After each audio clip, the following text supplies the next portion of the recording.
Chapter 1. Patrick Connolly felt his phone vibrating against his ass, but he had to ignore it. His cell phone had gone off 6 times tonight, and he'd ignored it each time, loading the last 50 containers as the floodlights on the wharf lit up the ship far below him, brighter than any football stadium. Whatever it was probably important, but he couldn't answer. Any delay on his part would throw off the rhythm for all of the longshoremen who were positioning the cargo and lashing it down below. It would throw off the timing from the straddle carriers, the small tractors the port used to haul each container from storage to the crane. Since so much of the system was automated, stopping even for a minute to check the caller ID would leave everything backed up. He hunched forward, watching the longshoremen 160 feet below him through the glass floor of the crane operator's cabin. They locked the shipping container into the crane spreaders and waved to the tower.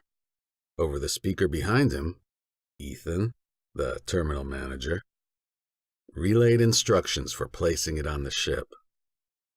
Patrick had a copy of the cargo plan on the monitor above him, but he didn't mind if his new boss wanted to micromanage things. It was the end of his first week on the job, and despite the certifications he maintained and the thousands of hours he'd logged operating identical machinery in New York City, Patrick knew he'd have to prove himself.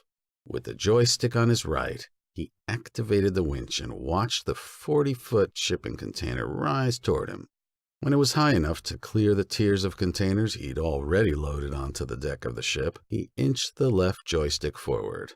The cabin vibrated as the dangling container slid forward along the trolley system of the enormous gantry crane. He stopped it in place, waited a few seconds for the terminal manager's signal, and then lowered the container onto the top of the 3 tiers already in position. Patrick had never been that good with people, but since he'd first taken apart his mom's radio when he was 6 years old, he'd always loved machines. For the last 8 hours, he'd been carefully maneuvering one container after another into the open hatch of the ship and then onto the deck. It was tedious, repetitive work that required constant focus and attention to detail, but Patrick enjoyed it. He loved being in control of the enormous crane, knowing each component like he knew his own limbs, and shifting the roughly 30-ton cargo containers with a practiced ease. He'd loaded over 300 containers, and he knew without even looking at the loading plan on the monitor that he was on schedule to finish the entire cargo by the time his shift ended.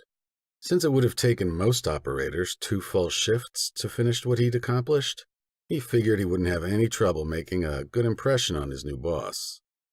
Even if he didn't need the money, he was also determined to keep this job for the view alone. The operator's cabin dangled below the long boom of the crane, suspending him above the wharf, far below.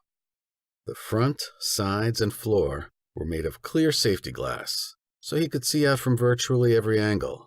From up here, he could see the first rays of sunlight creep over Elliott Bay and watch the ships moving in and out of Puget Sound. It was beautiful, even if he only had time to steal a glance while he worked. 15 years ago, he'd left Seattle for New York, where his pregnant girlfriend's family was located. He'd been 19 and eager to get away from home, but he never imagined he'd miss Seattle so much. When he first climbed into the cabin just after 6 o'clock the night before, he'd gotten more choked up than he'd ever admit out loud. Seeing the downtown skyline behind him and the waterfront stretching out below made him finally feel like he was really at home. If it was a real emergency, whoever kept calling would call the port offices directly, and they'd get a message to him on the radio. He'd made damn sure his son had the number, and he'd given it to the new school, too. It was possible the kid had locked himself out of the apartment or gotten hurt, or even gotten lost somewhere on his way to school this morning. But deep down, Patrick knew things with this kid were never that easy.